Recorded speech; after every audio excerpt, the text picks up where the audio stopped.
I also want to close with one message to the Democrat Party. End this farce that Joe Biden is going to be your nominee. We know he's not even the president of the United States. He's a puppet for the managerial class. So have the guts to step up and be honest about who you're actually going to put up so we can have an honest debate. Biden should step aside, end his candidacy now so we can see whether it's Newsom or Michelle Obama or whoever else. All right, just Mr. tell us the Ramaswamy, truth so we can have an honest time is debate. up. Ambassador. Very bad day for President Biden. What do you think? Look, I think the number one takeaway, Trace, is this. Joe Biden will not be the nominee. I said this last year. People dismissed it as some type of conspiracy theory. Today, I think it became that much more obvious. Play this out. Biden's own DOJ and special counsel is effectively releasing a report that undermines the case for him to actually be a candidate for the U.S. presidency, right as Biden's poll numbers are cratering. We have to do the math, skate to where the puck is going, not fall for the deflection. But I do think what they're planning for is to sideline Biden as the nominee, trot in a different puppet instead. That's the most significant takeaway from tonight. Okay, we've got huge breaking news right now on Twitter. Apparently, President Biden is saying that he will step aside as a candidate. This is just coming across on social media right now, breaking news, and will address the country later this week about next steps he intends to fulfill the remainder of his term.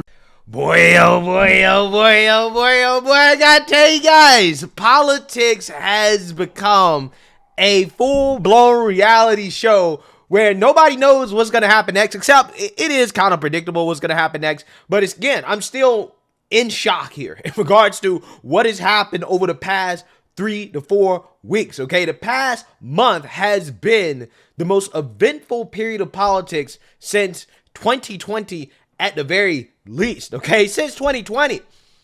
Now we have Joe Biden finally dropping out. He folded to the Democrat Party pressure. Shout out to Vivek Ramaswamy. The guy basically called it more than a year ago, okay? He said, Biden's going to drop out. Biden's not going to be the nominee. He kept saying it. It turns out that he was right. Now, when it comes to my opinions on Joe Biden dropping out, at least when they first started to call for Joe Biden to drop out, I thought initially that Biden's going to stay in, right? However, it became clear very quickly that the pressure was just too much. The Democrats were self-sabotaging Joe Biden to the point where it became a self-fulfilling prophecy in the sense that because they let the genie out of the bottle, they came out and said, well, our guy not only is not fit to be president, he shouldn't be running, right? He should not be running. That's not something that you can take back. And when you have leadership at the top, when you have senators saying, when you have reps saying it, when you have this broad coalition of Democrats saying this, Joe Biden had to drop out at that point because it was impossible for him to win. If Joe Biden would have stayed in the race, it would have been about revenge more so than winning, okay? But Joe Biden has dropped out of the race, which indicates that all of that pressure, all of the things that the mainstream liberal media was reporting that is going on behind closed doors is actually happening, right? The media, at least for the past 3 or 4 weeks, has been the most honest that they've ever been, even though, again, the standard's not very high, okay? I'm not giving them credit. I'm just saying that they've been bare minimum honest about what's happening with Joe Biden and the current implosion of the Democrat Party, okay? Because that is what is happening right now. Because of Trump derangement, this party is falling apart. And what they choose to do next is going to be something that we all should watch because it's going to be crucial to avoiding a complete implosion of the Democrat Party, okay? Because Joe Biden initially in his resignation letter, right, or his letter that he's not running for re-election, he thanked Kamala Harris for her service, but he did not explicitly endorse her. However, now, a few minutes later, after that letter, he is now coming out and explicitly endorsing Kamala Harris to take over for his administration to be the next Democrat Party nominee. Take a look. All right, I want you to react to this breaking news now. President Biden saying, quote, I want to offer my full support and endorsement for Kamala to be the nominee of our party this year. So not clear if whether they've been watching the coverage, seeing that, no endorsement. But there you have President Biden saying he fully supports and endorses her to be the Democratic nominee of the party this year. Voila, had to do it. And I mentioned earlier, it's not just because she was voted on as part of this ticket. You know, millions of Americans who support the Democrats didn't just vote for, in the primaries, for Joe Biden. They voted for Biden-Harris. So in some senses, he almost had to do it. But as I mentioned to you earlier, if you were to bypass a top-ranked woman on the ticket for somebody else, a woman of color, as you heard our colleague Britt Hume mention, I just don't think that's a tenable way to go for this party, not just in this election, but it could damage them for years to come. They have to go with Harris. That's still my prediction. And if they choose not to, in spite of the president now endorsing her fully, I think it could create massive problems for them moving forward. We'll see. And we'll see if, in fact, she gets that nod and picks an interesting and compelling VP, Mike. Yeah, fascinating stuff. Absolutely fascinating for so many reasons, guys. There's so many different things going on here. Because for me personally, like I told you guys about the media has been very dishonest, right, for a long time now. However, the past 3 or 4 weeks, they've been more honest than they've ever been about Democrats. So I have no reason to believe that the rumors that Democrats overthrowing Joe Biden, they've now successfully completed the coup, okay, at least half of it, right? The second half now is about to start, which is that they also want to overthrow Kamala. They don't want Kamala to be the nominee. I have no reason not to believe that. So I think it is very interesting that Joe Biden is endorsing Kamala Harris after he initially didn't really endorse her in his letter. You would think that the guy in his letter, this is my writing, okay? Hey, I want Kamala to be president. She should take over, okay? He should have wrote a long letter. The second page should have been of her qualifications and why she should take over. But the fact that he didn't do that means that he probably doesn't have that much confidence in her, okay? Which nobody really does. However, it kind of is a last stab in the back to Democrats to say, well, I know that you don't want Kamala, but Kamala is a part of my legacy, right? So therefore, I am going to endorse Kamala as a way to make it so it's essentially impossible to have a contested convention in which Kamala is not the candidate, because that would destroy the Democrat Party, right? Everything is lining up perfectly for sheer and utter destruction, okay, figuratively, of the Democrat Party based off what is happening, right? The trajectory, okay? Because if Biden would have stayed in the race, he loses. Again, Democrats, the party is still there. They just lose and they got to regroup. Now that Biden's out, we know that he's out. He's endorsed Kamala. Now comes the convention. Are Democrats still going to try to have an open convention where they're going to overthrow Kamala Harris, who the last president just endorsed to take over for him? And she's a so-called woman of color. They really going to overthrow her and replace her with somebody else? They're going to do that at the convention? Yeah, that's going to be a very, very, very tough thing to pull off without the Democrat Party being completely destroyed, right? Now, if Biden would not have endorsed Kamala, then it's kind of like, well, Biden's not really getting behind her, and there's less pressure to go with Kamala Harris, okay? So again, I think that this endorsement from Joe Biden is a last kind of stab in the back at the Democrats who want to overthrow his whole administration, right? They just don't want anything to do with the Biden administration, okay? They don't want anything to do with it. So Biden said, you know what? Cool. I'm going to throw my support around Kamala, and hey, you got to roll with the remnants of my administration or your party's going to completely implode. And here's the thing. Kamala Harris doesn't necessarily have a better chance of winning than Joe Biden at this point, at least as of right now. And that's why her VP pick is going to be so important, because I think it's obvious who she's going to pick. She's going to pick some governor like Josh Shapiro or Roy Cooper, who are swing state governors. Roy Cooper from North Carolina, Josh Shapiro from Pennsylvania.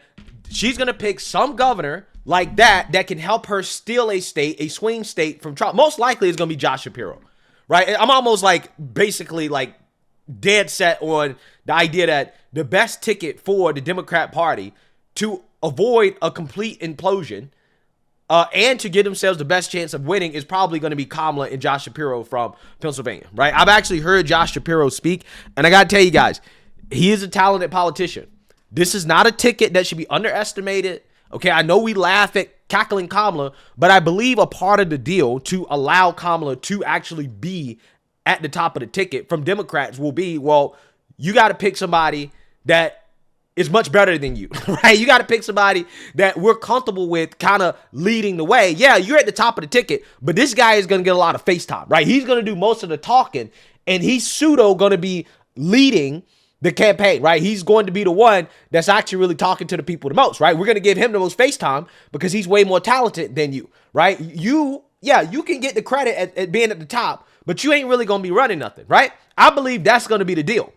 That's going to be the deal in order to allow Kamala to move forward as the nominee, even though she's going to be just like Joe Biden, an empty suit, right? A shadow president. She's not really going to be running anything because they're not going to allow her to. They don't believe she's qualified to do so, but they're stuck with her because, again, if they skip over her, the diversity coalition is threatening to rebel against the Democrat Party, to revolt if they skip over her.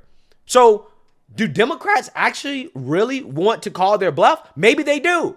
Because if I was Democrats, these people and their threats, we all know they're going to fall in line. People like the Roland Martins of the world, right? All these people coming out here warning that, oh, we're going to abandon the Democrat Party if they overthrow Kamala.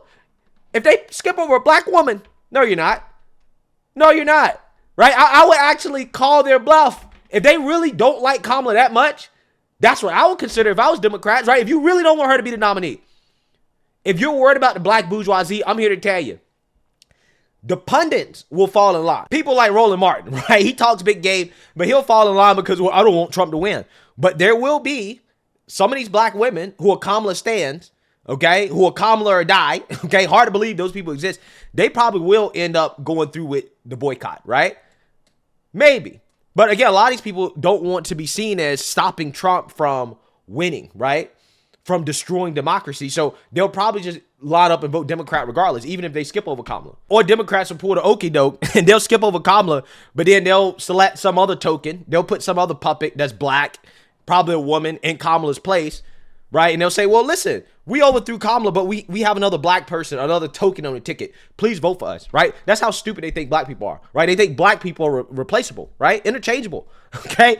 We can just swap one out, put another one in if you guys are mad, right? If you're crying sexism and bigotry, we'll just swap them out to shut you guys up, right? This is what they think. So I find it fascinating to see if the Democrat Party elites are actually going to call the bluff of the black elites, right? The diversity coalition that wants Kamala to be president. We will see. I'm just saying that that's the mindset that I would have if I was a Democrat Party elite. If I really, really, really didn't want Kamala, that's the logic that you would go with to skip over her if you don't think that it will end up in a complete and total disaster. But it probably will, right? It probably will. Those people, there will probably be enough people that will revolt. Again, enough to affect the outcome of the 2024 election. And that's all Republicans really need. But my overall point is this, okay? The pressure on Joe Biden was just too much in regards to his decision to stay in or drop out. It was going to be ultimately a legacy decision in the sense that he knows that if he stays in and he loses to Trump, the Democrats will say that he was the worst president ever. He won't get a presidential library, right? He will generally be seen as, again, one of the worst presidents ever, right? Among historians because he let Trump win. And it basically became guaranteed that that would happen as Democrats started to kneecap Joe Biden by openly criticizing him. Something that, again, made it impossible for Joe Biden to win. So now that Joe Biden has dropped out and he's endorsed Kamala, now there's the question of whether or not Democrats want to get rid of Kamala and whether or not those reports are true. We're going to see over the next few days. And if the Democrats do move forward with trying to overthrow Kamala in a way that is completely undemocratic, which, again, would have to happen. I mean, their convention, they're not going to have a primary. Okay, that's what it looks like right now. It looks like at the convention, the delegates will be allowed to vote. But again, these aren't the people. So again, the people aren't going to have a choice. And if Kamala is skipped over because the party elites are saying, no, we don't want her. Again, that could lead to a full-blown disaster for the Democrat Party, right? That they won't be able to recover from for years on end. It will be fascinating to see if they're willing to take that risk. Again, the delegates have already voted for Joe Biden. They voted for the ticket, Joe Biden and Kamala. So for those delegates to switch from Kamala Harris, who was endorsed by Joe Biden, the person that, you know, the people in their state said that, hey, should be the nominee, for them to revolt against the Biden administration and his endorsement, again, that's going to lead to a full-scale disaster. But hey, I'm here for it, right? I'm here for the entertainment. Okay, I'm kind of disappointed that Joe Biden dropped out because at this point it was impossible for him to win. If he would have stayed in the race, it would have been a guaranteed Trump victory.